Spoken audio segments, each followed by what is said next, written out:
Okay, Assalamualaikum. Assalamualaikum semua. Terima kasih siapa yang datang ke kafe tu. Mungkin mostly datang sebab nak beli kopi. Okay, first terima kasih juga dekat Pudipang sebab organize event ni dekat MUA, dan kita orang pun tak pernah datang MUA untuk bercakap pasal penulisan, pasal penerbitan, pasal persembahan. Terima kasih dekat Tedo bagi ruang untuk kita orang cakap lah apa sebenarnya yang kita orang buat selama ni, apa yang sebenarnya Ripta buat, siapa kita orang. Okay, first of all, saya Moshki Burhan, boleh panggil Syuk. Saya asal Bukit Gambir, Tangkap. Ada Bukit Gambir. So saya dulu sekolah kat MUA. So kenal Rit kat MUA semua. So tapi sekarang dah bekerja di KL lah. Hari ni saya bawa saya punya co-founder Ripta, Wani Ardi. Wani Ardi orang Johor tiba, tapi dia duduk dekat Sembang. Dan penulis jemputan Ainul Madiah, Ainul Tajul. Okey, saya cerita sikit lah pasal Ripta. Sebenarnya Ripta ni kami buat pada tahun 2015. Masa 2015 kami tak terfikir untuk buat Ripta ni sebagai penerbitan. Tapi masa tu kami ada 5 manuskrip daripada 5 orang penulis yang pada 2015 tu kami try untuk masuk kepada beberapa penerbitan dekat Malaysia. Tapi 2015 dengan 2016 adalah tahun yang paling susah untuk penerbit-penerbit kat Malaysia ni terbitkan buku puisi. Jadi ada beberapa penerbit yang kita orang hantar manuskrip tu, mereka tak terima lah, mereka cakap benda ni susah nak jual. So saya dengan Wani Ardi decide untuk keluar duit sendiri dan terbitkan buku tu. Buku tu tajuk Untuk Yang Telah Pergi, boleh dapat dari belakang. Start tu lah Ripta ni tertubuh. So kalau orang tanya Ripta ni apa, Ripta sebenarnya publishing company. Itu main business, bukan business lah pun, untuk kita membuatkan tulisan-tulisan kita terus hidup. Second thing, Ripta adalah production dan satu kumpulan yang membuat persembahan puisi secara di tempat-tempat lain, dan kita ada buat event sendirilah. So basically Ripta adalah publishing and production.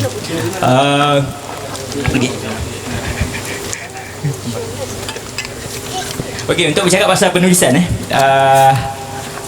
masa Pudipang bagi tahu kita orang kena buat talk pasal penulisan, kita orang tahu kita orang bukanlah nama besar yang maksudnya yang layak untuk bercakap pasal penulisan. Tapi hari ni kita orang nak share sikit lah apa penulisan tu sebenarnya. Sebab semua orang rasa susah untuk jadi penulis. Sebenarnya untuk jadi penulis kita tak perlu ada kesusasteraan dalam diri, tak perlu ada ilmu yang tinggi, tak perlu belajar. Bukan tak perlu, maksud saya kalau tak belajar secara mendalam tentang sastra pun kita boleh jadi penulis. Semua orang boleh jadi penulis.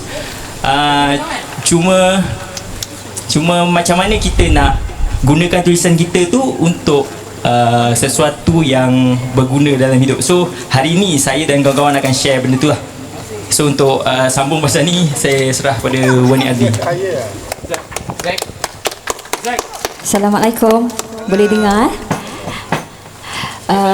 Pertama sekali saya nak ucapkan terima kasih pada Pudipang, pada Tuan Penganjur sebab sudi menjemput kami all the way from Selangor.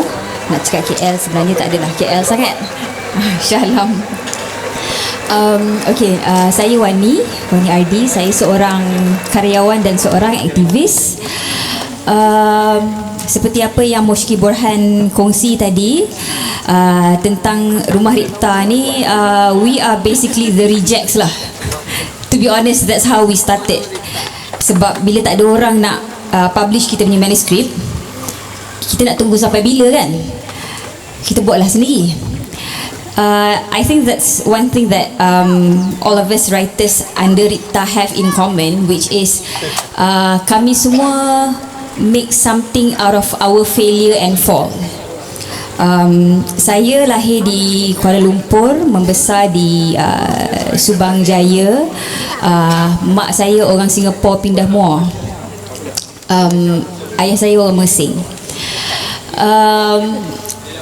Masa saya kecil, saya tak banyak kawan sebab selalu berpindah randah ikut ayah.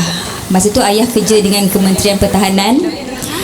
Kami banyak berpindah dari satu negara ke satu negara yang lain.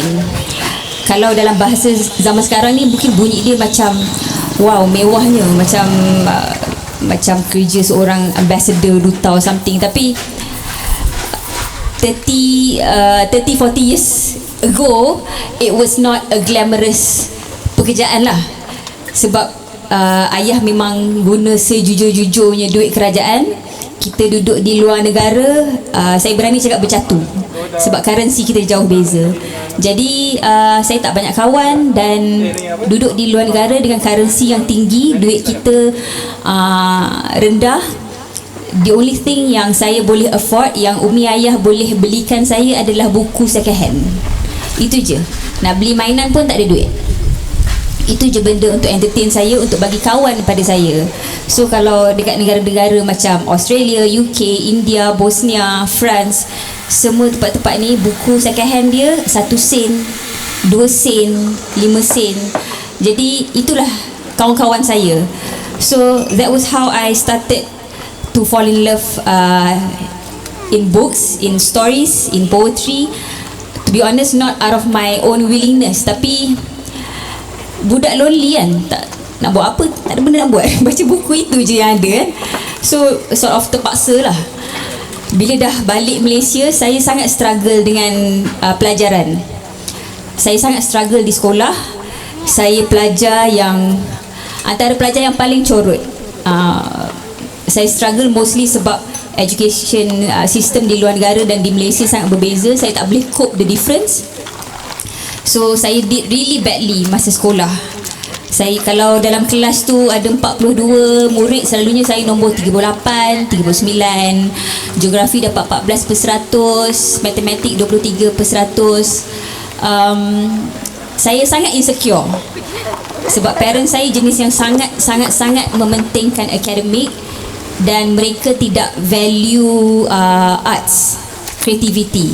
And it is not their fault at all. Okay? Sebab mereka datang dari generasi di mana survival adalah penting. Seni tak boleh bagi kita makan. Zaman itu. Zaman sekarang dah berbeza. Okay? Memang zaman tu saya rasa macam kenapa umi ayah tak support saya minat seni kan. Tapi sekarang, now that I am a mother myself, I am adult, saya nampak kenapa umi ayah tak support back then. Bila saya masuk universiti, baru saya had the chance untuk finally belajar apa yang saya nak belajar. Sebab SPM saya sangat teruk, saya dapat result yang sangat teruk. Umi ayah sort of pulaukan saya, bagi saya silent treatment 2 bulan, tak bercakap. Malulah ada anak yang macam ni. Cousin saya semua did very well. Adik-beradik saya semua jenis straight A yang masuk paper. Saya macam anak yang paling tak berapa menjadilah. So Umi cakap, okay lah, you punya SPM pun turut, you jadilah apa you nak jadi, I'm not gonna help you. Kalau you nak masuk private college, kau pandai-pandai cari duit sendiri, aku tak nak tolong kau. So masa tu saya usahakan untuk masuk IPTA. Masa tu sistemnya UPU, tak tahu sekarang still sama ke tak. So saya dapatlah masuk UiTM. Saya belajar, asalnya saya nak ambil art and design sebab saya minat melukis. Saya perasan saya pandai melukis. Masa interview tu, interviewer cakap, lukisan ni buruk sama macam awak. Itu memang saya ingat sampai sekarang. And this was 2000 kot. Dia kata, awak ni selekeh, lukisan ni sama macam awak. Kenapa awak rasa awak boleh lepas interview ni? Masa tu macam it really hit me, macam oh wow, apa after school punya competition ni gila sebenarnya. Dia bukan apa selesa zaman sekolah kan. So saya fikir okey lah, tak dapat masuk art and design, saya nak masuk benda lain, janji seni juga. And the only option left was saya nak masuk music. Ayah tak bagi, ayah cakap music tak dapat bagi makan. So saya masuk performing arts. For some reason ayah bagi performing arts. Saya belajar penulisan. So dalam masa universiti lah, saya sedar yang sebenarnya saya tak bodoh. That was my very first realization yang sebenarnya saya tak bodoh, because I think saya percaya seumur hidup saya di bangku sekolah saya bodoh, saya tak pandai, because generasi itu meletakkan fokus dan keutamaan yang sangat tinggi pada aliran sains, matematik dan sebagainya. No value on arts whatsoever. So kalau kau pandai arts pun, so what? There's no value in that. Jadi bila dekat universiti, I did very well, Alhamdulillah. Dan saya tak berhentilah sampai sekarang. Saya saya bekerja dengan production house. Saya menjadi pensyarah selama 7-8 tahun. Saya bekerja di international school, dan sekarang saya seorang karyawan dan seorang aktivis sepenuh masa. Buat masa ni saya kongsikan itu dulu. Saya pas semula pada Moshika Burhan untuk ceritakan sedikit sebanyak perjalanan beliau. Perjalanan apa? Perjalanan penulisan. Saya sampai sekarang saya tidak mengaku yang saya adalah seorang penulis lah, sebab saya tidak membuat kerja ni sepenuh masa. Saya rasa menulis bukan pendapatan utama saya. Kalau cerita sama daripada waktu sekolah, lain sedikit dengan Wani. Mungkin Wani tak rasa penulisan tu dia punya apa yang dia nak kat sekolah lah. Saya daripada zaman sekolah memang saya menulis. Banyak kali saya hantar ke majalah sekolah lah, pertandingan puisi semua saya hantar. Alhamdulillah ada yang menang apa semua. Tapi saya tak pernah tahu pun saya boleh menulis. Saya hantar sebab saya suka. Sebab saya tak ramai kawan. Saya rasa itu salah satu cara untuk saya ekspreskan loneliness tu lah. So akademik saya tak berapa bagus dekat sekolah. Jadi lepas sekolah saya alhamdulillah dapat masuk universiti apa semua. Saya tak pernah pursue dekat penulisan. Tak pernah terfikir pun nak masuk penulisan atau cabang-cabang art. Saya masuk diploma bisnes. Saya tukar degree hotel dan tourism. Sampailah saya bekerja dekat airlines dan saya tak buat pun penulisan tu. Lepas je saya study, saya buat banyak benda. Saya jual baju, saya design baju untuk gig, untuk show band. Tapi saya tak pernah tahu pun apa yang saya nak. So saya cuba semua benda. Sampailah satu masa saya tahu ada satu aplikasi blogger. Saya tulis dekat dalam blog. Bila saya tulis kat dalam blog, ada kawan-kawan yang support. Dan waktu tu kawan-kawan cakap tulisan kau boleh jual. So saya print tulisan tu, dan saya kepilkan. Awani Ardi adalah satu kawan yang memaksa saya buat benda tu, dan saya jual. Baru saya tahu, okey, sebenarnya aku tak boleh buat benda lain. Aku ada benda dekat tulisan ni ada pada aku. So start tu saya rasa macam apa kata saya teruskan dengan penulisan. Sebab sampai bila kita nak cari diri kita, apa yang kita nak, dan akhirnya tulisan tu yang datang balik kat kita. So saya realise yang okey, aku kena teruskan buat penulisan walaupun struggle mana. Walaupun sekarang saya bekerja, saya bekerja sebagai barista dekat kafe, dan saya rasa macam itulah kerja utama saya, dan penulisan adalah kerja minat. Passion saya kat penulisan lah, tapi kerja hakiki adalah seorang barista macam tu ya. So bila saya jadikan tulisan adalah passion, dan saya ada rumah ripta, dan saya rasa penulisan bukan boleh bagi duit yang banyak, tapi dia boleh bagi kehidupan yang kita sendiri tak nampak apa benda tu. Sampai kita menulis, sampai tulisan kita jumpa kat orang lain. So itu dulu lah kot, saya serahkan pada Ainul lah. Untuk info, Ainul adalah penulis baru Ripta. Kita ada buat pencarian penulis pada tahun lepas. Daripada beratus-ratus penyertaan, Ainul terpilih. Buat masa ni Ainul masih belum ada buku dengan Ripta, tapi insyaAllah dalam tahun ni kami akan usahakan buku Ainul. So mungkin Ainul ada apa nak share tentang penulisan daripada sisi dia. Terima kasih Syuk. Assalamualaikum semua. Lepas dengar cerita dua orang yang di sebelah saya ni, saya boleh kata cerita saya lebih berbeza. Kalau zaman sekolah, saya punya keputusan orang panggil cemerlang lah. Kalau straight A's tu pelajar harapan, itu ada nama saya. Dan disebabkan tu, saya tak diberi peluang untuk venture lebih dalam bidang penulisan. Kita pergi masuk kelas sains. Tapi saya ada menulis, biasanya dalam diary lah. Sama juga kot macam Syuk dengan Kak Wani. Masa dulu pun kurang kawan. Tak tahulah kenapa. Mungkin orang panggil apa, introvert kot. Dia lebih selesa dalam lingkungan dia sendiri. Banyak menulis waktu tu. Sampai kalau dekat asrama, saya memang suka tulis lirik lagu, salin balik kan. Kita nyanyi ramai dalam dorm tu masa zaman saya. Dan sampai ada orang pernah nak upah saya tulis surat cinta untuk Pak O dia. Tapi saya tolak lah. Tak buat lah bisnes macam tu. Kemudian zaman sekolah ada satu lah kenangan pahit yang buat saya 10 tahun berhenti menulis. Saya diminta oleh seorang cikgu untuk buat pantun sepenuhnya pelancaran bulan bahasa. Tapi pantun saya tu saya karang sampai pukul 3 pagi. Padahal saya ada praktis waktu saya join DK Barat. Saya main instrumen. Sampai 3 pagi tu saya still tulis pantun ni sebab hari Isnin nak perform kat sekolah. Bila saya perform kat sekolah tu, bila turun pentas, cikgu kata, I know pantun awak ni macam sampah lah. Saya macam terkedu lah sebab macam buruk je rupanya tulisan tu. Dan lepas tulisan saya hanya simpan untuk simpanan sendiri. Sampailah waktu tu umur 16, sampai umur 26 saya discover Twitter. Dekat Twitter ramai sangat orang yang menulis puisi.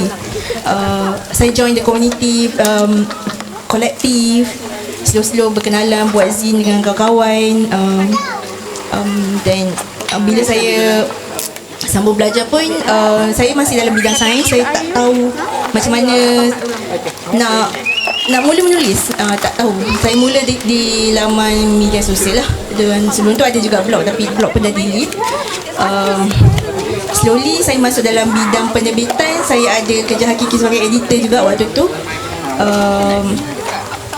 Dan saya dah 5 tahun dalam bidang penerbitan lah. Sekarang ni saya penulis sepenuh masa di rumah. Dan sekarang tengah mengusahakan manuskrip bersama Rumah Ripta. Itu saja. Okey, macam boring kan dengan kita orang borak. Sebenarnya kita nak tahu apa yang korang nak tahu tentang penulisan. Tak semua benda kita orang tahu. Cuma mungkin ada benda yang kita boleh share tentang penulisan ataupun tentang penerbitan, tentang persembahan mungkin sikit. Kalau ada siapa-siapa nak soal, nak bagi soalan, Syuk tengah bercakap ni. Sekejap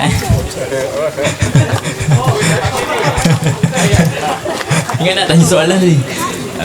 Itulah, ada siapa nak tanya soalan tak?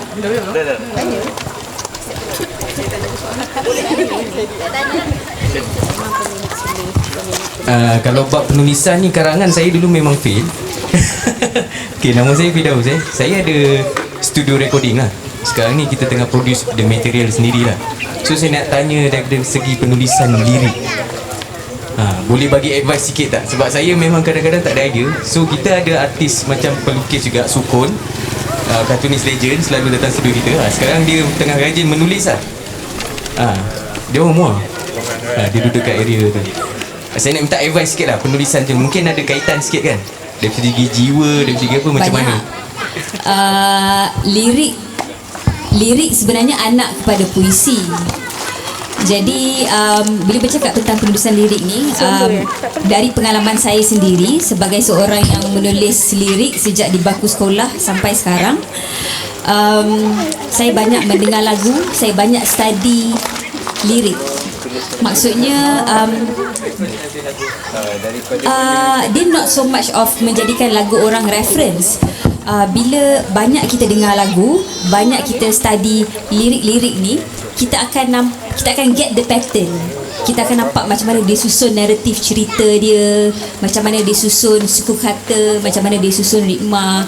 Sebab saya main muzik sejak saya tingkatan 4, tapi saya play very basic chords. kenapa saya belajar main muzik, sebab saya minat penulisan lirik dan saya fikir tak bolehlah saya tulis lirik tapi saya tak ada melodi kan, so saya kena belajar untuk compose melodi. Saya minat penulisan lirik di zaman start pada zaman kaset, yang kalau kita beli kaset dia ada paper dia tu kan, saya akan hafal lah lirik-lirik dia tu dan saya akan study. Tapi masa kita buat tu, kita buat seronok. It didn't feel macam kita duduk study lah kan. So untuk setiap orang mesti dia ada minat penyanyi mana-mana, band mana-mana kan. Selain daripada kita minat melodi dia, mungkin boleh start pay attention pada lirik dia, tengok macam mana. Benda tu akan inspire kita lah. Oh, that's very subjective. Saya dua-dua. Saya pernah tulis lirik dulu baru melodi. Melodi dulu baru lirik pun ada. Tapi to be honest, most of the time sama ada serentak ataupun melodi dulu. Dia kena pandai bermain dengan suku kata lah sebenarnya. Sangat subjektif. Dia kena banyak mendengar dan membaca. Bukan mendengar lagu saja tapi membaca lagu. Ada soalan lagi? Whatever questions that you have, it doesn't have to be tentang penulisan atau persembahan atau puisi atau buku. Boleh jadi tentang apa saja, tentang pengalaman hidup ke, walaupun kami masih sangat muda.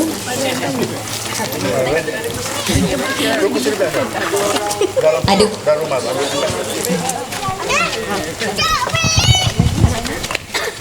Okey, apa tadi soalan? Ada buat show? Okey,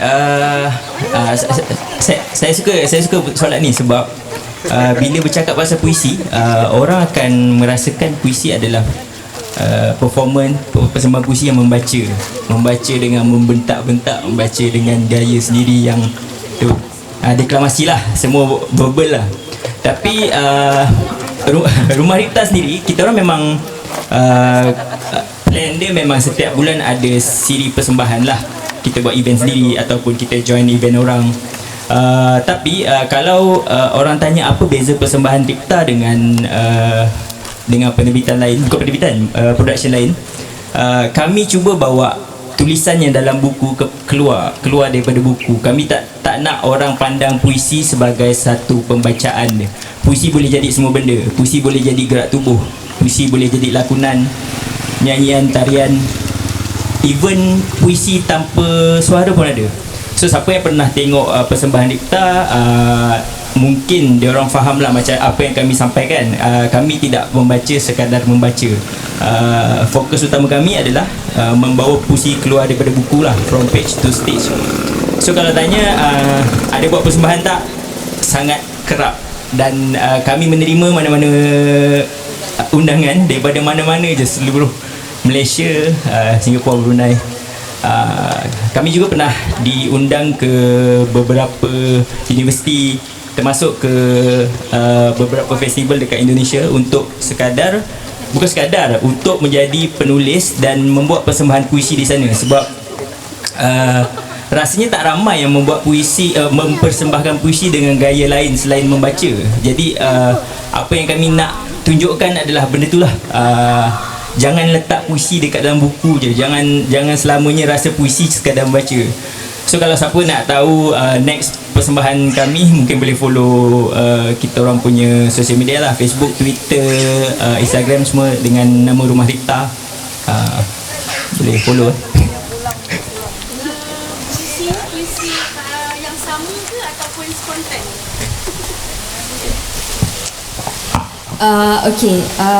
Puisi yang kami bawakan ada yang dari buku-buku yang kami terbitkan, ada yang memang kami gubah khas untuk pementasan tu.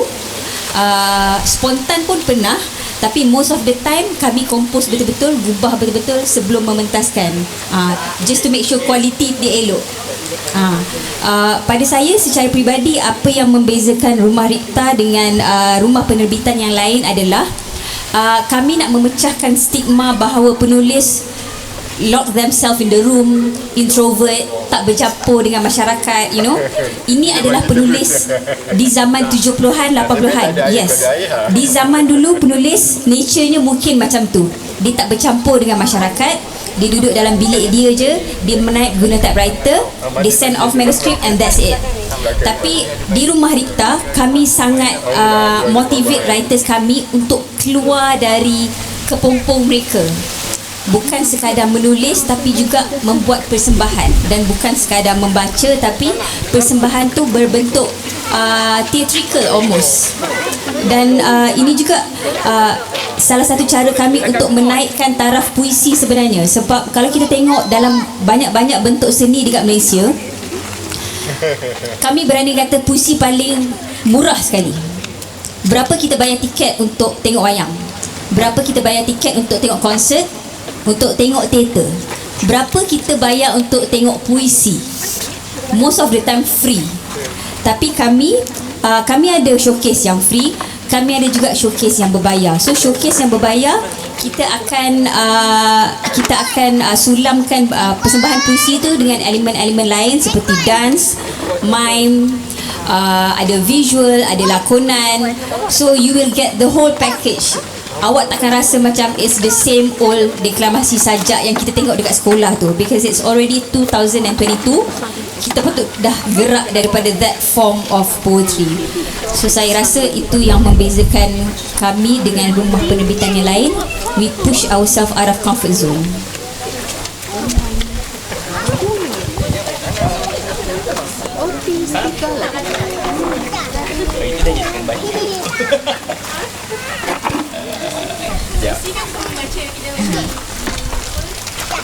Boleh, insyaAllah at the end boleh kita ambil questions dulu. Boleh kita simpan hujung-hujung sikit. Tapi macam bila cik ni tanya soalan, so dia dah jadi macam kita orang promo Ripta. Tapi sebenarnya apa yang kita nak bawa dekat event Rumah Ripta ni, rapat Ripta ni dengan The Room Pudipang ni, sebenarnya kita nak tunjukkan yang sebenarnya penulisan boleh bawa kita ke something, ke banyak tempat. Bukan ada orang rasa macam puisi bila bagi tahu boring benda ni baca. So adalah teenagers yang rasa macam lepas sekolah apa benda ni, even ada dalam syllabus ada dalam syllabus kan sekolah puisi. So dia orang rasa benda ni kenapa nak belajar benda ni kan. Mungkin dari sudut akademik ia adalah pelajaran bahasa tapi pada saya kita akan jumpa macam-macam benda, kita akan jumpa ramai orang, kita akan timbul pengalaman macam-macam.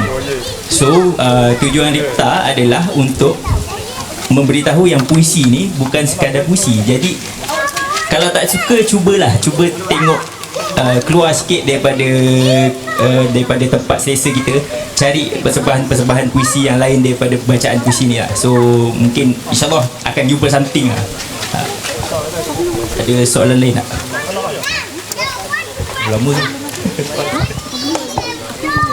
Ada lagi soalan? Tanyalah, jangan malu-malu.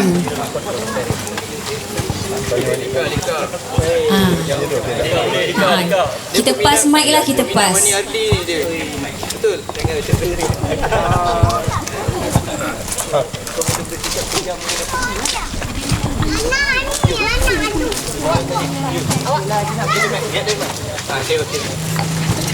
Assalamualaikum. Soalan saya simple je kot.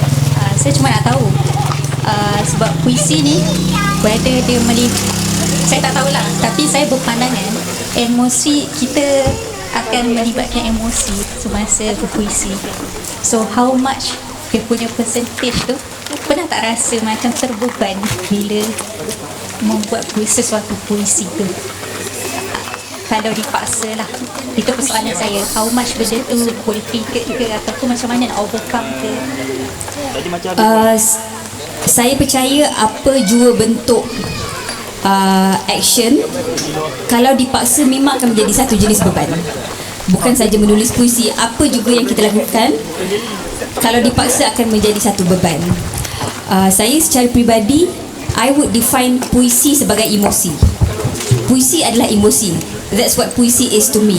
Kalau awak adalah seorang manusia yang emotionless, tak ada emosi, most probably you wouldn't be able to write poems. Most probably. Sorry, apa soalan tadi? Lost, zone out. Okay. Saya faham part yang awak cakap berat tu kan. Betul. Sebab American author Neil Gaiman, dia cakap penulis ni dia hidup 2 kali. Penulis dia hidup 2 kali. Sekali time yang dia hidup sekarang ni, sekali lagi dia hidup time dia menulis tentang sesuatu kejadian tu. Benda tu macam replay dalam kepala dia. Okay, saya bagi contoh lah. Seorang lelaki melalui penceraian. Contohnya, masa dia sedang bercerai, dia tengah live in that moment. Dia tengah rasa segala kesakitan during that moment. And then maybe 10 years forward, dia menulis puisi tentang penceraian yang dilalui 10 years back. Dia live balik that moment. Dia hidup 2 kali. For that one incident, dia hidup 2 kali. And yes, memang berat. Masa menulis tu memang berat. But the moment you finish that piece, lega. Memang lega sangat. For me, menulis adalah sesuatu yang sangat penting untuk kesejahteraan mental saya. That's how I would put it. So, saya tak nak terlalu bercakap tentang puisi, because some people would see it as something yang terlalu berat, terlalu abstrak, terlalu jiwang, I don't know, terlalu berbunga ke apa kan. Tapi menulis, the act of menulis, jadikanlah menulis itu lifestyle awak. Every single day, kalau awak rasa sedih, upset, angry, whatever negative feelings yang awak ada dalam hati awak, biasakan dengan meluahkan benda tu melalui tulisan. You know, that would be so good for your mental health. Writing is very therapeutic. Dia satu terapi sebenarnya kan. Menulis ni satu terapi. Kita tak payahlah risau betul ke grammar aku ni kan, sedap ke perkataan ni, betul ke. There's no right or wrong dalam creative writing. Tak ada. Jadi walaupun kalau katakan awak tak minat puisi, tak ada masalah. You don't have to be into puisi, tapi menulislah, because it will be so good for your mental health.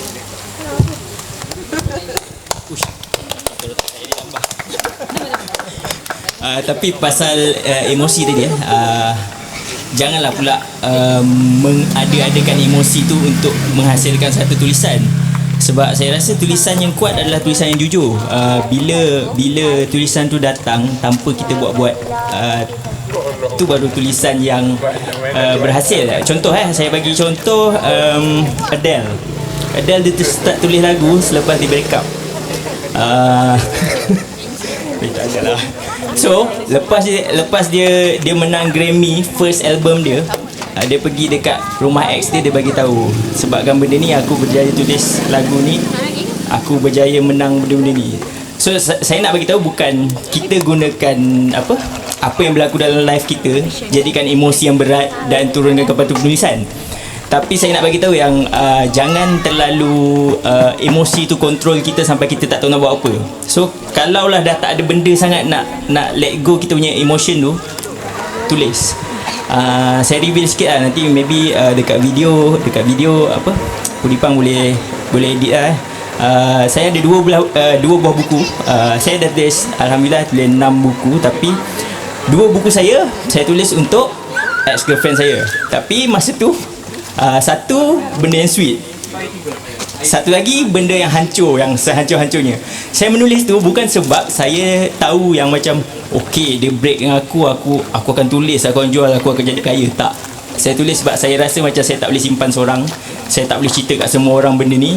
Apa kata saya tulis form of puisi. Dan bila buku tu jadi dan boleh dijual, bonus lah. So itu salah satu cara macam ni kita nak kontrol emosi kita ke dalam tulisan lah. Itu cara saya lah. Mungkin orang lain-lain kan. Saya tambah. Sebenarnya jawapan saya lebih kurang 2 orang panel jugalah. Diorang dah tapau habis 2. Okey, just saya nak tambah sikit. Mungkin emosi tu salah satu input lah dalam puisi. Dalam puisi ni secara teknikalnya banyak benda lain juga sebagai input. Tapi emosi tu memang wujud dalam puisi. Dan puisi tu tak terbina semata-mata kerana emosi lah. Mungkin kadang-kadang bukan emosi kita sendiri, mungkin pemerhatian kita dengan keadaan sekitar, apa yang kita macam datang dekat sini kan, bau kopi, bau apa, rasa angin, nampak kelapa sawit melambai-lambai. Dan satu elemen yang ada dalam tu ialah emosi. Mungkin itulah yang boleh saya kongsi. Ada soalan lagi?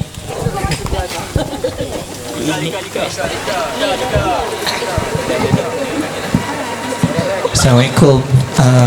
So saya nak tanya dekat Akak Wani lah. Saya nak tanya daripada sudut pandang akak yang mengatakan bila kita menulis, kita meluahkan segalanya. Kita melepaskan dia daripada satu dan biar dia. Tapi adakah kita sebagai manusia ataupun individu, kita akan berpatah balik dan menangis di atas tulisan-tulisan kita yang lalu? Terima kasih.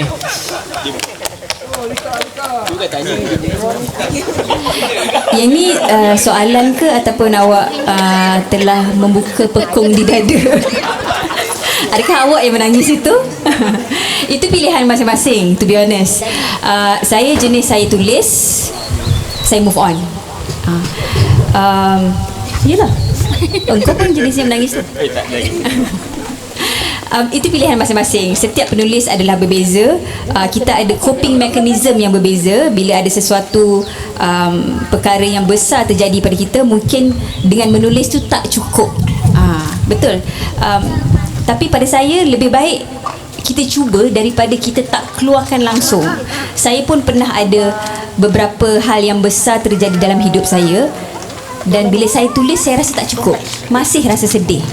Tapi saya mesti akui yang saya rasa lega sikit. And also pada saya itu adalah satu dokumentasi yang bagus. Bila 10 years forward, saya tengok balik, weh, aku pernah lalui benda macam ni padahal dah lupa dah ni. 10 years forward, benda yang buat kau nangis yang malam tu, kau dah tak ingat dah. Maybe for you guys yang ada memory kuat, mungkin ingat lah. Saya ni otak ikan dori sikit, saya pelupa.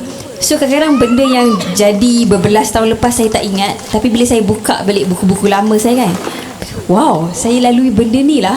So benda tu dokumentasi yang menarik bagi saya. Macam orang lain, a photographer dia ada foto album, a poet dia ada buku-buku dia. Itulah saya punya documentation. Walaupun dia tak heal saya, dia tak memulihkan saya 100%, tapi dia tolong saya sedikit, dan saya dapat dokumentasikan sebagai pengajaran di masa depan. Sama ada saya nak menangisi lagi ataupun tidak, itu pilihan individu masing-masing lah. Most of the time saya move forward. Walaupun soalan ni untuk Wani, tapi saya nak tambah, dan saya tertarik dengan adakah kita akan menangisi balik tulisan kita kan. Itu berbalik kepada penulisan lah. Memang semua benda kita boleh let go, tapi bila kita selalu menulis, macam mana kita nak elakkan untuk kita tidak menangisi balik tulisan tu? Kita kena evolve dalam penulisan tu. Kita kena banyak baca, kita kena teruskan menulis sampai kita dapat satu tulisan yang tidak terang-terang membuka pekung di dada kita, sampai satu masa kita akan menangisi balik tulisan tu. So kita try untuk tulis sebaik mungkin. Yang ingat satu je, memang kita tulis jujur untuk diri kita, tapi bila kita menulis dan kita bagi orang baca, kita kena apa ya, adil kepada semua orang. Kita tak nak orang tu ingat benda tu kat dia je. Tulisan yang bagus adalah bila pembaca baca tulisan tu, dia rasa kat diri dia, walaupun tulisan tu adalah tulisan penulis, tapi bila dia kena kepada diri dia, tulisan tu akan jadi lebih bagus. So macam bila kita terus menulis dan improve kat tulisan kita, kita akan dapat benda tu lah. Satu hari kita takkan menangisi lah, kita rasa bangga tulisan tu sampai kat orang lain. Ada soalan lain tak? Tanya. Sebab kita orang sebenarnya kita orang nak tahu apa yang macam ni. Memang rapat iftar ni kita orang nak bawa tentang penulisan, tentang penerbitan, tentang performance. Tapi kita dah buat berapa rapat iftar? 4. Kita dah buat 4 rapat iftar. Ni yang kali kelima. Kita pernah buat Ipoh, KL, Pening, Sarawak. So lain-lain tempat, lain-lain expectation. Semua orang nak tahu benda lain. So ni first time kita datang MUA, kita just nak tahulah rasanya mungkin ada orang MUA yang tak tahu pasal penulisan, yang nak tahu benda-benda lain tapi berkait dengan penulisan. So boleh tanyalah apa-apa. Ada tanya? Boleh nak tanya lagi sekali? Banyak kali. Alamak. Macam mana nak hantar manuskrip untuk kat Rita? Ada syarat ke? Apa punya preference ke?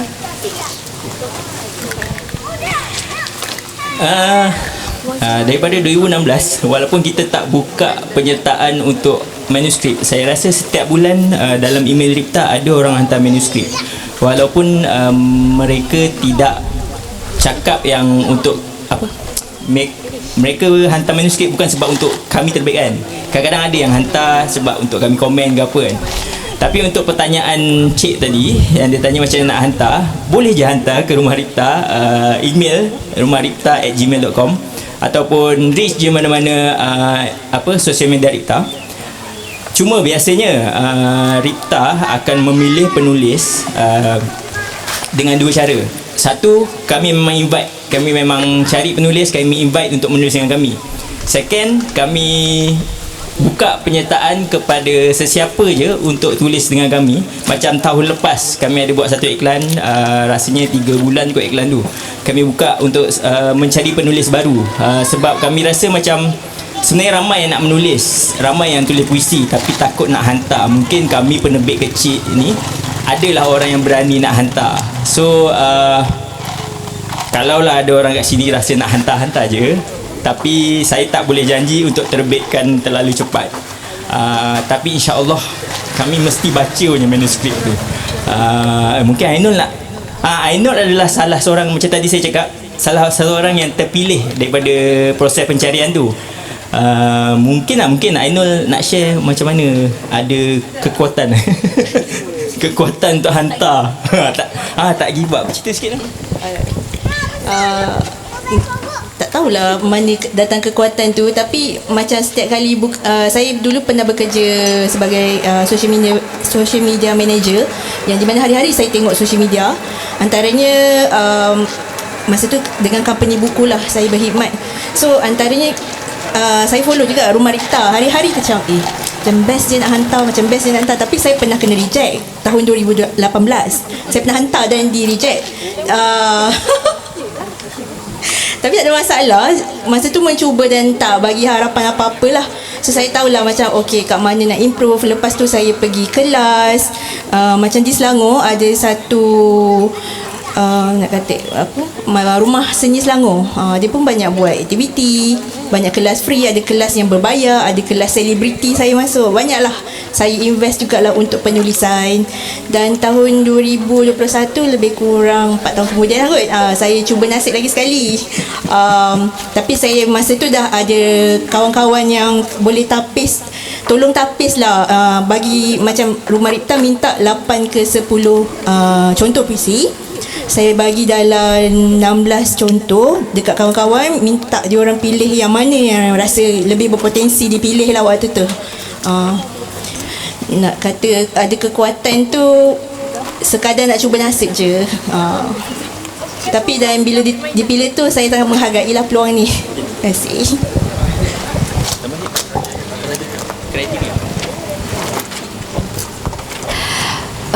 Sebenarnya proses pemilihan manuskrip ni bukan kerja yang mudah, sebab kita faham setiap orang yang menghantar karya tu, mereka menghantar harapan yang sangat besar untuk karya mereka diterbitkan.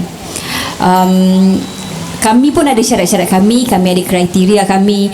Most of the time bila kami cakap kami mahu puisi dalam 8 ke 15 buah puisi, kalau yang hantar tu sampai 200 pages, memang kita tak baca. First kali Rumah Ripta punya prinsip lah, sort of, penulis yang hebat ramai, sangat ramai dekat Malaysia sekarang ni, especially dengan the rise of so many publication, banyak penerbitan buku sama ada mandiri ataupun arus perdana, dan dengan the rise of internet, kita sangat exposed to so many good writers. Ada banyak penulis yang boleh membina diri mereka, improve themselves, becoming better and better. Tapi bagi kami Rumah Ripta, apa yang kami susah nak dapat adalah bukan saja penulis yang penulisannya baik, tapi attitude dia pun bagus. Ini kita cakap terus terang lah. Okay?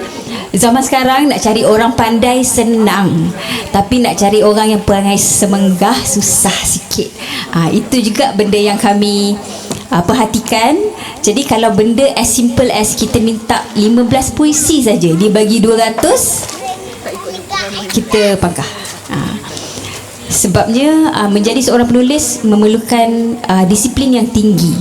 Dan bila awak bernaung di bawah satu rumah penerbitan, kita ada cara-cara kita yang tersendiri, yang mana kita akan naikkan awak sebagai seorang penulis. InsyaAllah kita akan kedepankan karya awak. Jadi kalau awak tidak percaya kepada judgement kami, susahlah dekat situ.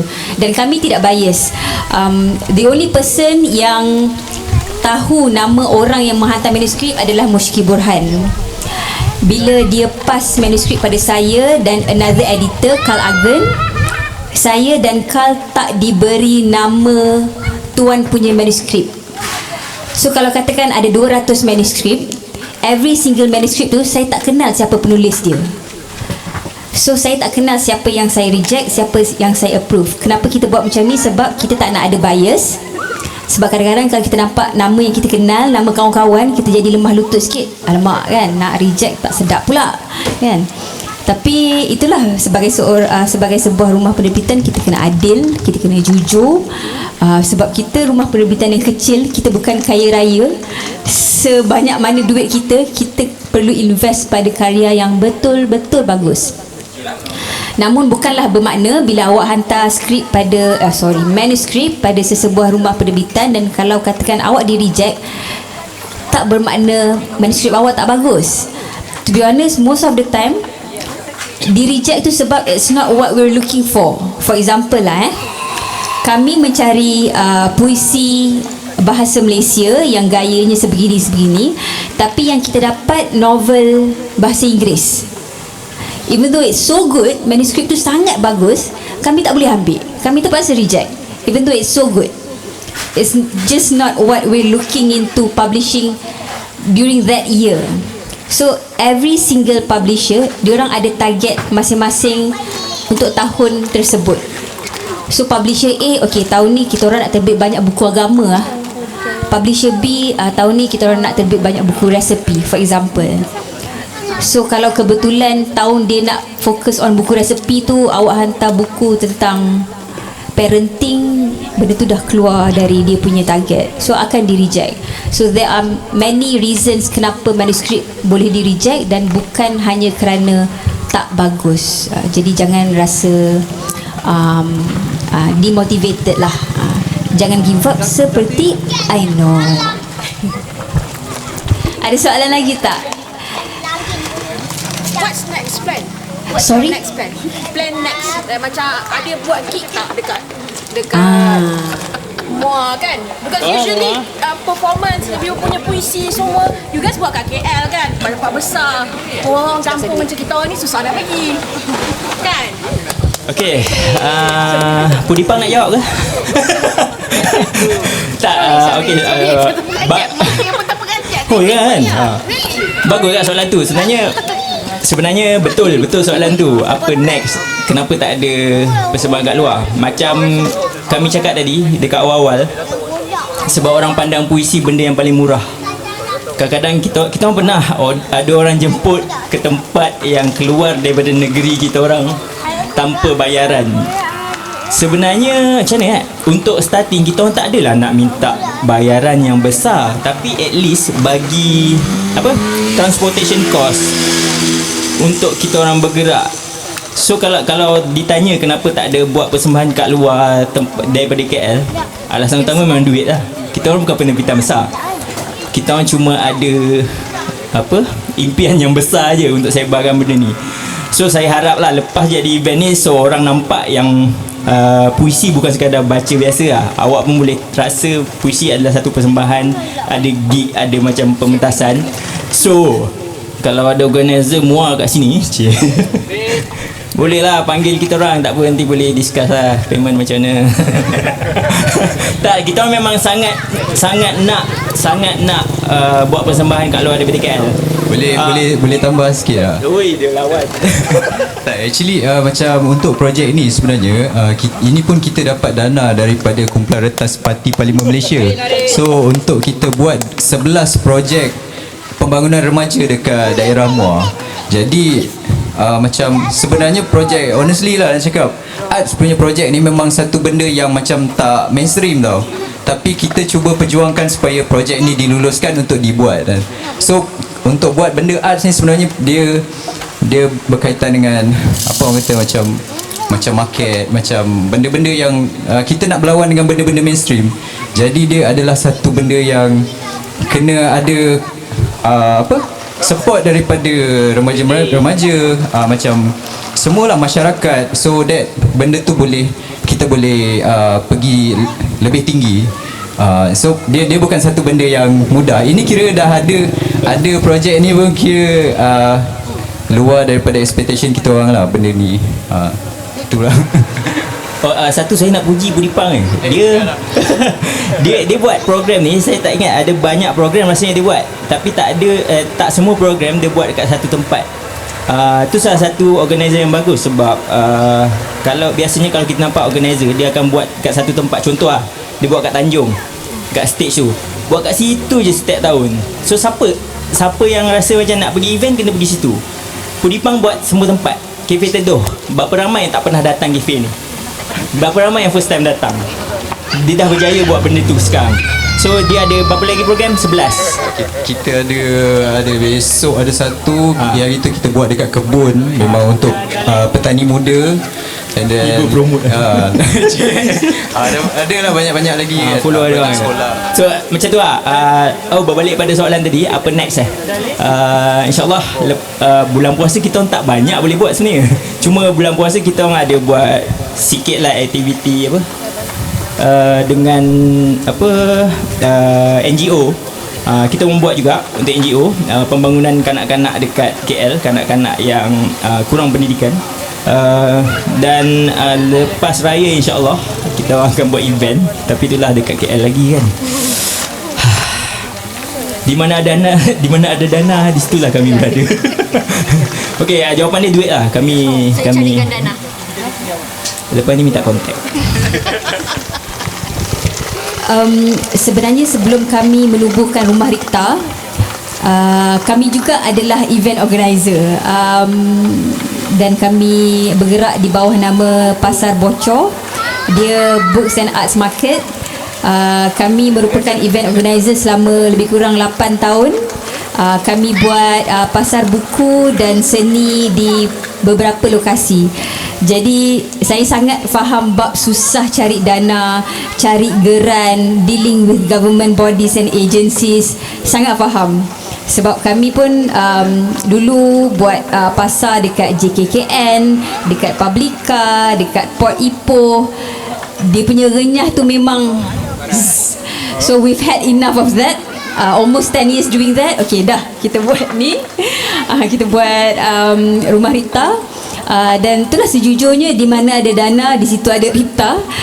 Tapi bukanlah orang kata, kami bukan mata duitan, kita nak hidup je sebenarnya. For the first 5 years kita buat kerja free. Terus terang saya cakap, for the first 5 years of Rumah Ripta, kami buat kerja free, perform di mana-mana free. After 5 years, kita orang cakap cukup. Kita dah tak boleh buat kerja free, kita dah tak boleh buat kerja percuma. Kita mesti dibayar ke mana-mana kita pergi. Sebab kita semua dah makin menua, ada keluarga, ada anak kan. Dan some of us are doing this full time macam saya. Jadi inilah periuk nasi kami.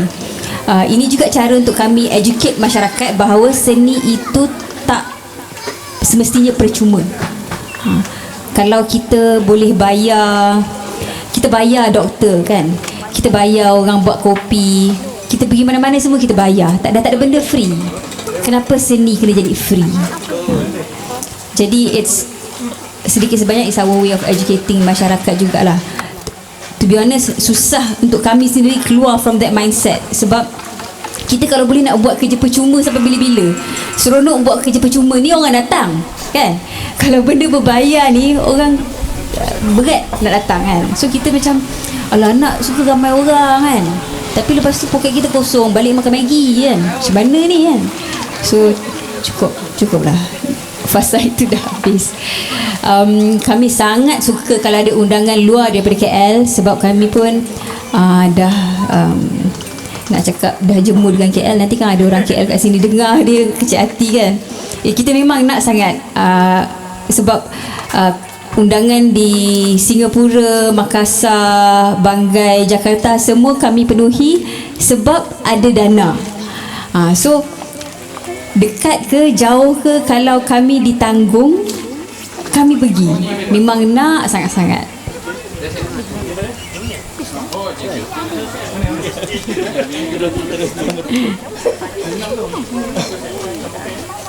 Lagi sekian.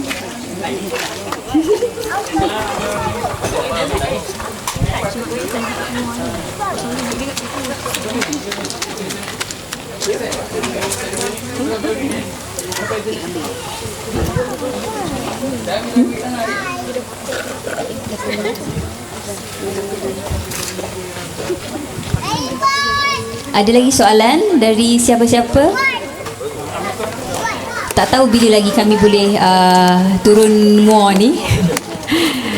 Ni kesempatan yang sangat jarang kami dapat. Okey, masih saya di sini. Okey Kak, saya nak tanya satu perkara lah.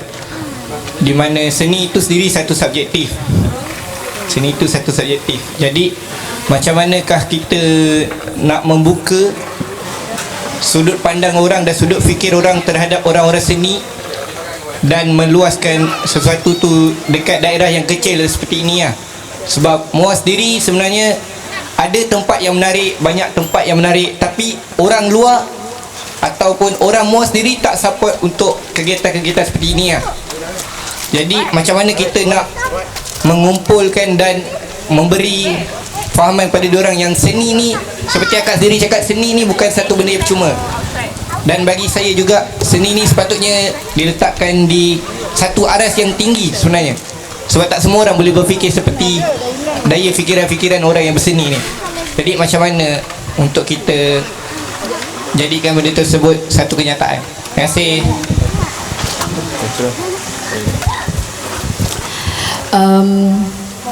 Pada pendapat saya, seni ni macam satu anak yang kita perlu sekampung kalau kita nak raise dia. Dia bukan kerja yang kita boleh buat seorang-seorang. Walaupun nama dia indie, kononnya it is not an independent job. Satu orang memang terlangkup nak buat. Awak kena ada community, a very strong and committed community, gerakan, geng-geng yang objektif, target, hala tuju sama. The way you think sama, you punya goal apa semua sama. Dan make full use of social media. Sebenarnya kita sangat beruntung sebab sekarang ni kita hidup di zaman internet ni. Ada banyak cara untuk kita memasarkan ataupun menyebarkan sesuatu informasi. Make full use of social media. Dan kerja-kerja orang cakap mengubah mindset ni adalah kerja yang hanya boleh dibuat oleh orang yang degil. Awak kena degil. Dan dia takkan jadi semalaman, takkan jadi setahun dua, takkan jadi 3-5 tahun. Dia lama nak jadi. Saya sendiri dulu part of community di Ipoh, pernah menetap di Ipoh beberapa tahun, dan saya nampak macam mana community di Ipoh boleh bangun daripada pekan yang tak ada apa pun, lebih kurang macam Georgetown dulu kan. Macam mana dia boleh jadi arts hub yang sekarang ni, sebab diorang adalah geng yang degil. Satu community, satu gerakan yang degil, yang tak give up, dan diorang kerjakan benda tu bukan 1, 2, bukan 3, 5 tahun. Jadi it's hard work. and it takes a village to raise that idea. Dia tak boleh buat seorang-seorang, but definitely boleh buat. Kita orang sepanjang kita orang pusing-pusing bandar tadi, kita fikir macam-macam benda boleh buat, macam-macam benda, banyak sangat building yang cantik, yang rasa ni kalau bagi kat kita ni, kalau kita ada duit kan, it always goes back to that kan. Kalau kita ada duit, selalunya orang ada idea dia tak ada duit, orang yang ada duit dia tak ada idea. So antara moto kami adalah jom kita cari orang kaya yang tak ada idea yang dia nak invest, because that is the reality. That is how Tuhan balancekan hidup ni kan. Kau ada idea, kau tak ada duit, dia tak bagi semua benda. So antara cara kita go cari geran-geran, kita buat proposal, kita mendekati pihak-pihak yang kita rasa dia ada minat dalam kreativiti, dalam arts, dalam culture. Kita buat proposal, kita propose project, present, bentang dan sebagainya. Places macam Ipoh, macam Georgetown, JB, diorang start dengan macam ni, buat proposal, buat presentation, benda-benda macam ni lah. Sebab macam apa yang Red cakap tadi, arts ni bukan benda yang semua orang nak invest. Kebanyakan orang tak nak invest pun, pada dia orang tak balik modal. Tapi kita buat arts ni sebenarnya untuk pembangunan culture kita, supaya bila anak-anak kita besar, dia nampak, oh inilah kesenian orang Malaysia, orang Muar, inilah sejarahnya. Dia bukan pasal duit, tak semua benda pasal duit. Seni ni adalah satu bentuk bidang pada saya yang dia nak survive je. Seni ni kalau dia dapat survive, dia dah happy dah.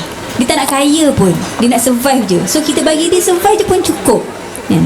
Kita pertahankan kesenian dan culture untuk anak-anak kita je sebenarnya. So itulah. All the best, all the best. Buatlah, tolonglah buat. Muar ni so much potential. Duit tak ada tak? Anak Muar cakap lah something. Duit tak ada juga. Apa-apa. Carilah duit. Ada tu, cari orang kaya. Dapat rekta. Tapi kalau nak collaborate dengan kita, okey je. Kita memang sangat nak buat performance kat sini. Kita bagi segalanya kecuali duit.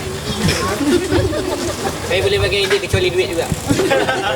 Okey, kita makan idea tu. Sebab tu kita kena cari orang kaya. Okey, ada soalan tak lagi? Kita orang apa ni? Apa-apa soalan yang jujur. Oh, ada bang. Assalamualaikum. Oh, ni Toki. Saya Akmal.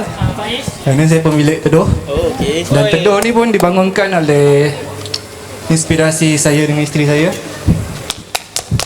Saya rasa saya kenal. Isteri saya Nona Tampan atau Wani Abu. Nama bina dia lah. Saya tahu. Okey, Teduh ni kami bina disebabkan apa tu, bukan kita permulanya kami balik daripada Saipul Jaya. Sebelum ni kami duduk di Saipul Jaya, and then kami pulang ke Muar untuk buat something kat Muar ni. Sebab saya fikir sebelum ni saya selalu ke sini and then tak ada apa-apa kat sini kan. Contohnya macam sin-sin, let's say kita sin-sin yang main band, yang berkarya apa semua, diorang tak duduk satu bumbung tau. And then dulu kita pernah persoalkan benda ni ke mana-mana orang yang berkuasa di antara kita, iaitu orang yang ada jawatan kan, untuk kita minta art space. Dan benda ni berlaku dah lama dah. And then pun saya pernah follow Pudipang untuk ni, dan saya suarakan untuk Pudipang dan komuniti Muar ni pun masih tak ada. Tapi dan kami sebulan suara dan berbincang dengan isteri, dan kami buat Teduh. Dan Teduh ni saya cakap dengan isteri saya dan semua yang datang, customer, ini bukan sekadar kedai kopi. Saya akan buat art space kat sini. Jadi saya kumpulkan mana-mana komuniti yang kat Muar ni.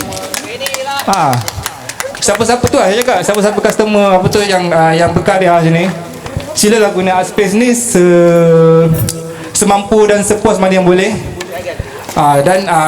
Okay, itu saya punya introduction apa semua.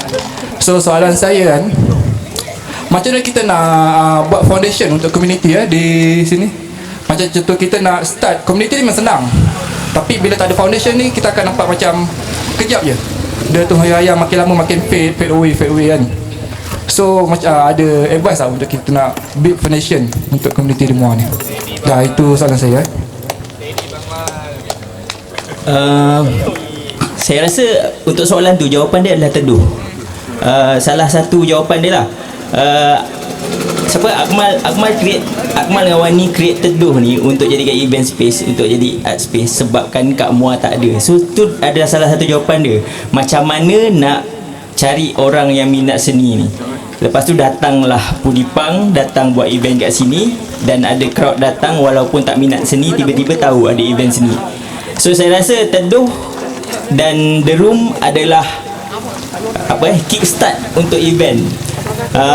Kalau tanya macam mana nak tahu, nak cari orang yang minat benda ni, adalah kita kena selalu buat event lah. So Red dengan Akmal melakukan benda yang betul. Selain tu sebenarnya kita kena tahu kita punya demografi kita kena tahu target audience. Kita tak tahu audience kita suka apa. Walaupun contoh dekat Muar ni Akmal dengan Wani ni minat sangat seni, tapi sebenarnya orang sini tak minat pun seni. So sebelum kita buat something, kita tak kena tahu orang keliling kita suka apa. So kita kena sedar ruang dan sedar peluang. Kita kena tahu apa yang orang minat, baru kita buat something. Saya nak share satu benda. Saya ada buat space kecil dekat Shah Alam. Saya buat kafe dan event space juga.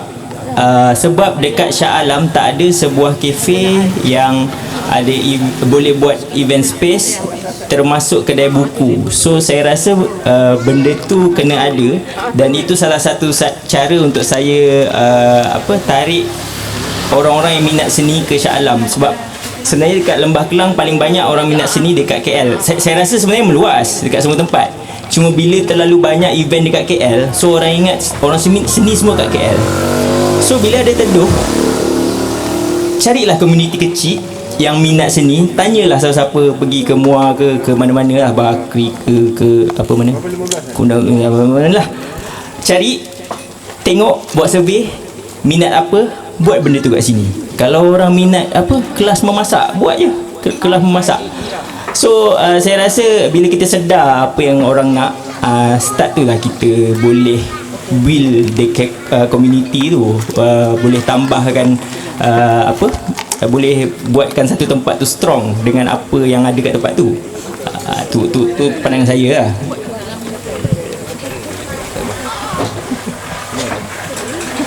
Betul je. Okey Amal okey. Ada tak soalan?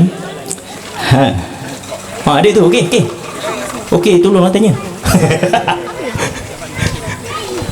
Okey, mungkin ada yang segan nak menulis. Okeylah, sebab tak ada orang nak tanya soalan, saya nak ada satu soalan yang selalu sangat orang tanya. Selalu sangat itu dah terjawab tadi. Ada soalan yang selalu sangat orang tanya pasal puisi. Ramai yang student, orang biasa pun tulis puisi, kadang tulis kat phone simpan, rasa nak meluahkan. Ya ke? Macam terasa lah. Oh shit. Sorry, no offense. Tulis simpan untuk sendiri sebab dia rasa tulisan tu tak kuat, dan dia orang tanya kat kita orang, menulis puisi ni kena bombastik ke? Menulis puisi ni kena rima sama kat belakang ke? Kena cantik ke bahasa? Jawapan saya tak. Menulis adalah menulis. Benda tu datang kemudian. Sebab macam mana nak cakap kita menulis ni macam lahirkan anak. Bila kita menulis, kita just menulis lah. Kita melahirkan tu, itu kerja Tuhan, anak tu. So kita tulis je apa yang kita rasa betul. Macam mana kita nak besarkan tulisan tu yang penting. Macam mana kita nak jaga tulisan tu yang penting. Itulah, barulah kita inject dengan benda-benda yang sikit berbunga. Mungkin ada ayat bombastik. So bila orang tanya puisi kena bombastik tak, saya akan jawab tak semestinya. Dan puisi kalau banyak sangat perkataan bombastik, dia memang puisi tapi tak best. Jujur saya cakap tak best. Kalau hantar kat Rumah Ripta, kami reject. Kami nak idea, kami nak susunan bahasa, kami tak perlu perkataan bombastik. tak perlu hujung ayat ada rima. So macam ramai gila tanya benda tu. Dan ada juga yang hantar manuskrip kepada kami. Memang cantik lah tulisan dia, bombastik. Kadang saya pun tak faham tulisan tu, saya kena google, saya kena check kamus dewan. So dah hujung dia cantik ayat dia, lepas tu dia tanya balik kenapa tak diterima. Tu puisi tapi dia tak cantik lah. Dia macam ni kalau korang kalau orang perempuan bersolek secara berlebih-lebihan, dia jadi cantik ke? Mungkin ada yang cakap cantik lah, sorry lah, saya lelaki lah, saya tak bersolek. Tapi bila saya rasa benda tu apa macam cakap, less is more. Kita kena bersederhana kat semua benda, so baru kita dapat apa yang kita nak lah. Soalan yang selalu orang tanya, ingat tak? Ada soalan tak? Kalau tak ada, memang kita nak cerita apa yang selalu orang tanya ni. Macam ada soalan lagi je, kita orang okey. Tak terima tu sebabkan Ya. tak soalan yang Kritikan.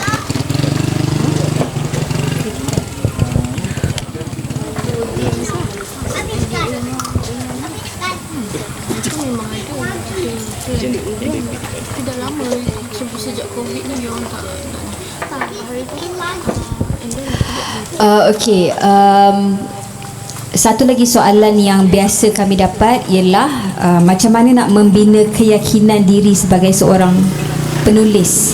Macam mana nak rasa yakin, macam mana nak menerima kritikan. Especially di zaman social media ni, kita sangat terikat dengan likes, dengan share, dengan repost. Kalau tak ada orang like, tak best ke tulisan aku ni, kan? Kalau hari ni share, ada 2 orang je share, semalam ada 12 orang. Teruk ke tulisan hari ni berbanding semalam, kan? Ataupun kalau ada orang komen, ni macam kau tiru sekian-sekian je, terus down, seminggu tak nak tulis dah. Menjadi seorang penulis di zaman 20-30 tahun lalu dengan zaman sekarang, banyak beza dia. Kalau zaman dulu, tak banyak channel untuk kita terbitkan buku, tak banyak peluang untuk kita terbitkan buku. Itu cabaran dia. Zaman sekarang ada sangat banyak peluang untuk kita terbitkan buku. Kalau bukan dengan penerbit pun, kita boleh terbitkan buku sendiri. Tetapi cabaran zaman sekarang pula, persaingan sangat besar, kan? Bila kita tengok dekat social media, there are so many good writers out there. Buat kita rasa insecure-nya, kan? Macam takutnya, macam jiwang sangat ke lah ni, ke macam corny sangat ke, cheesy ke benda ni, kan? Geli-geli ke puisi ni, kan? Menjadi seorang penulis ni, kita kena ada perangai lantak. Dia kena ada kulit yang tebal, kena ada perangai lantak. Dan kita berbalik kepada, aku menulis ni sebab apa? Adakah untuk impress orang? Adakah untuk nak dapat banyak shares, banyak likes? Kena betulkan niat dulu. Kalau awak menulis sebab awak nak dapat banyak shares, banyak like, awak nak dapat nama, awak apa-apa saja sebab yang lain daripada sebab jujur bahawa kalau aku tak tulis ni, aku rasa aku tak boleh tidur malam ni. Menulislah kerana ia membuatkan awak boleh tidur malam tu. Sebab ada setengah benda yang bila dia jadi pada kita, kita tak boleh tidur. Kita resah, gelisah, rasa nak kena lepaskan, Kita lepaskan. Dia macam kita melepaskan. Tadi Mushki Borhan cakap, menulis tu adalah satu act yang macam beranak. It's literally that. Bila kita melahirkan anak, bila kita ada anak, kita lepaskan anak tu for the world to judge. Macam mana dia dekat sekolah, macam mana dia dengan kawan dia, dia nak membesar macam mana, orang nak judge dia macam mana. It's not within our control dah. Tapi sepanjang kita menulis tu, proses kita menulis, proses kita membesarkan anak tu, kita kenalah didik dia elok-elok. Betul tak? Kan? Sebab karya kita tu, kalau buruk, orang akan reflect balik mak bapaknya. Betul tak? Anak, kalau perangai buruk, orang akan tunding jari pada mak bapak. Sama juga karya kalau buruk, orang akan tunding jari pada penulis. So proses kita membesarkan, mengasuh, mendidik karya kita tu kena buat dengan sepenuh berhati-hati. But once it's out there, once awak dah tulis, you release it, tekan post, dia punya setting public, that's it. No turning back. Kalau awak delete pun orang dah boleh screenshot. Itulah hakikatnya, kan? It's out there for the world to judge. Nak tak nak, kita kena let go. Menjadi seorang penulis, kita kena belajar untuk let go. Sama macam menjadi parent, kita kena belajar untuk let go, walaupun betapa susahnya. Dan kalau orang kecam karya kita, memang kita kecil hati. Kita kecil hati. Sama macam orang mengata anak kita, kita kecil hati, kan? Tapi it is what it is. And orang ada hak untuk beri pendapat mereka. Kita ada hak sama ada nak terima ataupun nak reject idea dia, kan? Kita dua-dua ada hak kita. Okay, opinion kau macam tu, fine. To me, aku rasa macam ni. Ataupun to me, betul lah, aku akan dengar apa kau cakap, I will repair my writing. So itulah dia. Dan keyakinan takkan terjadi semalaman. Orang cakap macam mana nak build confidence as a writer, it doesn't happen overnight. Dia sesuatu yang kita nurture bertahun-tahun, kita semai bertahun-tahun. Ada satu puisi oleh Pak Agi Abdul Ghaffar Ibrahim, sastrawan negara. Saya tak ingat exactly every single word of the puisi, tapi dia ada cakap macam, kan, aku pernah share dengan kau, 5 tahun orang baru hidu kita, 10 tahun orang baru nampak kita, 15 tahun orang baru kenal nama kita, 20 tahun orang baru kenal karya kita. It's a long journey. And most of the time, karya paling subur bila penulis dah mati. Most of the time memang begitu. Bukan penulis saja, filmmaker, musician, kan? The moment seorang karyawan mati, album dia boom, filem dia boom, apa-apa saja karya dia jadi boom. Sebab memang lumrah kita manusia, kita nak benda yang dah tak ada, kan? Kita menghargai seseorang bila dia dah tak ada. So itulah lumrah kesenian dan nature seorang karyawan juga.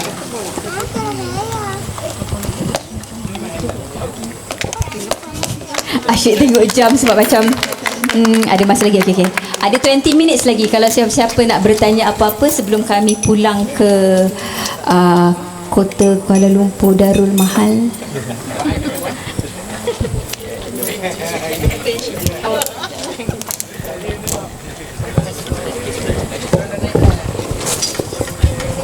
Sementara tak ada orang bertanya ni, saya cuma berkongsi. Sebelumnya saya di unit pemasaran di sebuah syarikat penerbitan jugalah.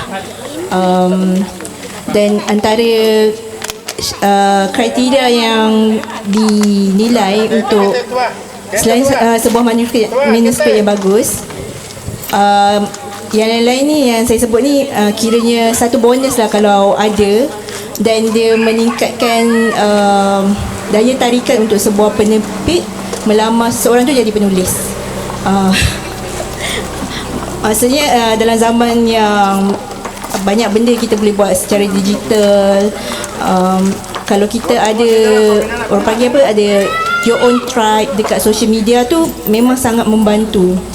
Dan sejujurnya saya pun bermula di situ. Saya berkenalan dengan rakan-rakan Twitter, bersama kolektif puisi yang sebelum ni, tak tahulah pernah dengar ke, Anika Puisi, 8 Patah Kata, banyaklah, Zin Satu Malam, dan bertemu orang-orang yang minat puisi sama-sama, dan benda tu membantu saya dari segi kerjaya juga lah waktu tu. Kalau orang tanya boleh buat apa dengan tulis puisi, kan, dan saya guna elemen puisi tu juga untuk buat copywriting, buat penulisan iklan.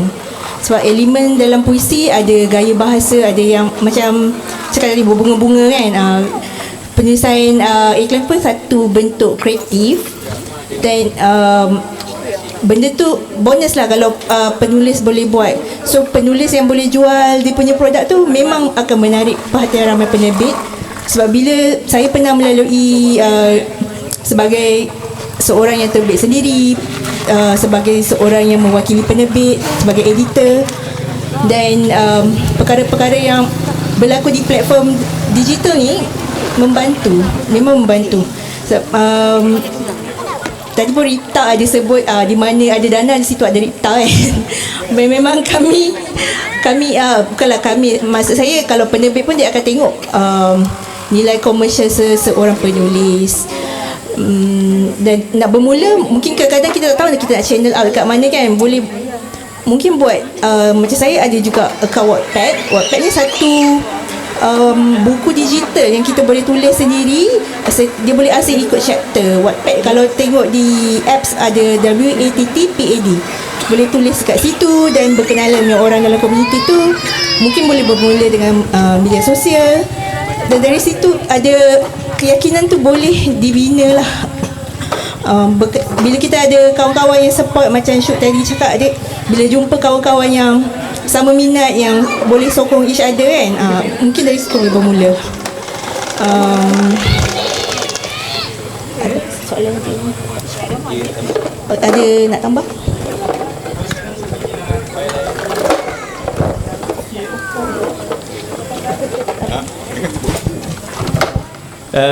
Ada soalan lagi? Ada. Salah satu soalan last lah saya duk terfikir Wani sebut tadi. Ramai, saya tak tahu, mungkin kat sini ada penulis tapi macam takut nak bagi tahu, tapi kita selalu dengar orang tanya macam mana nak dapat inspirasi untuk menulis. Ilham, macam nak cari ilham. Kadang-kadang macam ada orang benda tu gifted, ada orang benda tu datang sendiri. Tapi untuk kita yang nak menulis tapi tak tahu nak start dari mana, adalah membaca. Untuk menulis kita perlu membaca. Selepas membaca kita perlu membaca. Lepas membaca kita perlu membaca. Jadi lepas kita membaca, kita akan dapat idea apa kita nak tulis. Macam mana pula idea tu kita rasa betul-betul untuk kita. Saya dengan Wani ada share satu benda. Benda ni kita orang tak sedar, tapi kita orang rasa macam benda ni betul. Idea penulisan ni dia macam hantu sebenarnya. Dia datang kat semua orang, tapi bila kita tak layan dia akan pergi kat orang lain. So bila ada momen-momen yang datang idea tu, terus grab, tulis kat mana-mana, simpan. Mungkin satu hari kita boleh kembangkan lagi idea tu selepas kita banyak membaca. So tu salah satu cara untuk menulis lah. Kita tak sedar benda tu akan datang. Kadang-kadang macam mana-mana je lah, driving ke, tengah bekerja ke, benda tu datang, tapi kita selalu tak endahkan. Sebab hantu kan, hantu suka kacau kejap-kejap tapi kita yang takut nak layan. Tapi kalau kita layan, dapat betul-betul, dia akan jadi bagus lah. Sebab kadang-kadang kita orang sendiri rasa lah, macam bila baca tulisan orang lain, kita rasa hari tu aku nak tulis benda ni, dia dah tulis dulu. Sebab kita tak layan hari tu lah benda tu pergi kat orang lain. So kalau ada idea, tulis je dulu. Sedap ke tak sedap belakang kira. Kalau rasa macam nak tanya kita orang pun boleh juga, kita orang bagi idea ke, pendapat kan. Okay. Macam saya, sejujurnya sejak saya menjadi seorang ibu, saya dah kurang membaca buku-buku yang biasa saya baca selama ni. Being a mother is a full-time job. Walaupun dah 10 tahun, tahun ni dah sedekat saya menjadi seorang ibu, saya lebih minat baca buku kanak-kanak. Maybe sebab bila dah ada anak kan, kita bacakan buku kanak-kanak pada anak. Saya minat buku kanak-kanak. But anyway, saya punya source of inspiration not so much dari membaca, tapi other forms of art. Bila saya tengok movie ataupun dokumentari, dia trigger sesuatu dalam kepala saya dan saya akan tulis tentang benda tu. Ataupun bila saya dengar sesuatu lagu, saya suka gila lagu tu, dia akan trigger an idea. Ataupun bila saya tengok a painting ataupun sebuah foto yang kalau macam photojournalism kan, dia ada macam story kan, dia bagi saya idea. So untuk saya, my sources of inspiration adalah other forms of art. Dari movie adapt jadi tulisan, dari lagu adapt jadi tulisan, dokumentari jadi tulisan, foto jadi tulisan. Alalang bercakap tentang different forms of art ni, saya duk tengyang-nyang sebenarnya soalan dari Akmal tadi tentang macam mana nak mengembangkan komuniti seni dekat MUA ni. Sebenarnya apa yang Teduh buat sekarang ni, Teduh dah di jalan yang benar sebenarnya. Dah di jalan yang benar. Kalau mengikut pengalaman kami sendiri, dulu waktu kami usahakan pasar bocor, this was 2009. 2008. 2008. Masa ni the only art event yang betul-betul berkembang adalah rantai. Rantai. So saya sangat suka rantai, tapi rantai tak banyak buku. So saya cakap saya nak buat art event macam rantai tapi version buku. So our first pasar bocor, bocor sebenarnya bahasa Jawa bermakna baca. So kita start as pasar buku sahaja sebenarnya. And then kita sedar yang bila kita buat pasar buku sahaja, kita punya visitor dan audience tak ramai. Dia limited pada readers sahaja, book lovers sahaja. Jadi perlahan-lahan kami buka skop tu menjadi books, arts and craft market. Saya rasa itu sesuatu yang Teduh dah start buat pun, sebab kalau kita nak buat art space or event space buta-buta macam tu, orang takkan datang. So dia pancing orang dengan kopi dia, kan? Semua kopi yang awak minum ni awak telah tertipu. Sebenarnya awak datang ke sini sebab dia orang nak pancing awak untuk mendengar pada kami. Kopi ni pancing saja. Sama juga dengan kami. Masa kami kerjakan pasar bocor dulu, orang yang perform music, yang jual baju, jual makanan, itu semua pancing saja. Main content sebenarnya adalah the book market. So kalau tanya saya macam mana nak membesarkan community, first kali adalah perluaskan jenis-jenis kesenian yang awak nak berpusat dekat Teduh ni. Jangan limitkan pada muzik sahaja atau puisi saja, ataupun screening short film saja. Mungkin boleh buat exhibition, mungkin boleh buat pottery workshop dan sebagainya. Pelbagaikan jenis-jenis kesenian yang ada kat sini, walaupun benda tu kita tak minat. Masa mula-mula saya buat pasar bocor dulu, saya suka buku je. Saya rimas bila tiba-tiba ada orang menari entah apa-apalah kat atas pentas. Tapi saya sedar bila ada all sorts of art form ni, macam-macam audience dan visitor saya dapat. Dan bukan kawan-kawan je. Kita rimas kalau 10 tahun kita buat event, balik-balik muka-muka korang je. Kita dah penat dah tengok muka kawan-kawan. Kita nak orang lain pula. Kita nak luaskan audience, demografik tu. So luaskan juga jenis-jenis kesenian. Itu satu. Satu lagi, luaskan collaboration. Tebal muka, rajin-rajin ringankan mulut, collaborate dengan macam-macam komuniti seni yang lain. Itu yang kedua. Dan ketiga, panggil balik karyawan-karyawan MUA, dan bukan MUA saja, Batu Pahat, Tangkak, Segamat, panggil balik, cari balik all these artists yang buat apa saja bentuk seni, you know. Jangan fokus pada MUA saja. Walaupun at one point tak dapat seorang pun karyawan MUA, yang dapat Kota Tinggi lah, Batu Pahat lah, tak apa. Bila lama-lama Teduh menjadi satu komuniti seni dan bukan kedai kopi saja, orang akan datang dan minta nak buat something kat sini. One day you will reach that level. Sebab lama-lama akan ada karyawan kat MUA macam, ya pasal orang Segamat boleh ada exhibition pula dekat Teduh kan, patutnya aku orang MUA kot. Dia akan approach. So jangan tunggu orang datang ke kita, kita kena keluar cari orang. So that's what we did lah. Dan kenapa eventually kami stop, bukanlah sebab dah tak mendapat sambutan dan sebagainya, tapi sebab alhamdulillah saya berani cakap dengan rendah diri, pasar bocor dia menjentik kewujudan banyak pasar buku hari ini. Sebab dulu it was really just rantai, Akar Shah Alam tak jual buku pun, rantai, band dengan art and design, Akar Shah Alam, akustik, puisi. Bocor was pasar buku.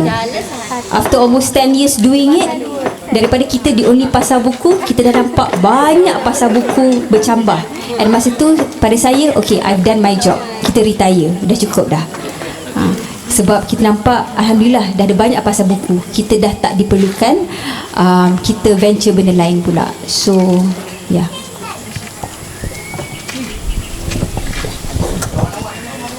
Okey. Rasanya itu je kot. Sebab rasanya macam tak ada soalan lain kan. Oh, 5 minit lagi. Rasanya 5 minit diserahkan kepada penyipang balik lah kot.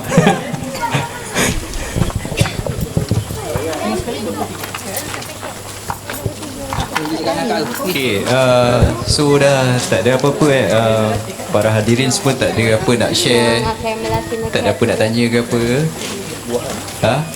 So panel-panel pun dah tak, kalau rasa segan kan, boleh je approach kita orang personally dekat social media, boleh nak jumpa lepas ni pun boleh, tak kisah pun. So hopefully apa yang panel-panel ni dah cakap hari ni, so inspire kita untuk do something, do better in future lah kan. Apa-apa yang macam ilmu yang diorang bagi tu harap bermanfaat kepada kita semua. So terima kasih banyak rakan-rakan daripada RIKTA sudi hadir ke acara ni. Terima kasih juga dekat semua yang datang. Terima kasih dekat Teduh. Okeylah semua. Malam ni pukul 9 malam kita ada satu lagi program, iaitu Padu Babe. So Padu Babe ni adalah satu program macam kita nak encourage masyarakat ataupun remaja supaya berani bercakap, supaya berani mempromosikan diri, supaya berani macam apa, kita ialah zaman sekarang kita kena banyak promote diri kita dalam media sosial untuk menunjukkan kita punya bakat apa semua kan. So kalau siapa-siapa yang free malam ni pukul 9 sampai pukul 11 bolehlah hadir ke acara tersebut. Okey, itu saja, sekian, terima kasih.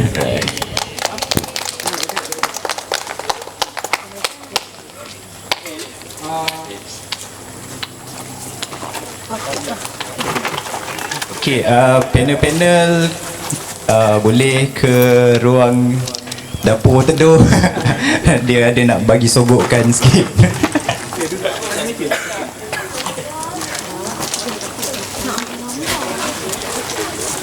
Okey, sambil tu yang lain-lain tengah menikmati kopi ke makanan ke, sila jamu selera lah. Okey, thank you. Okay, thank you.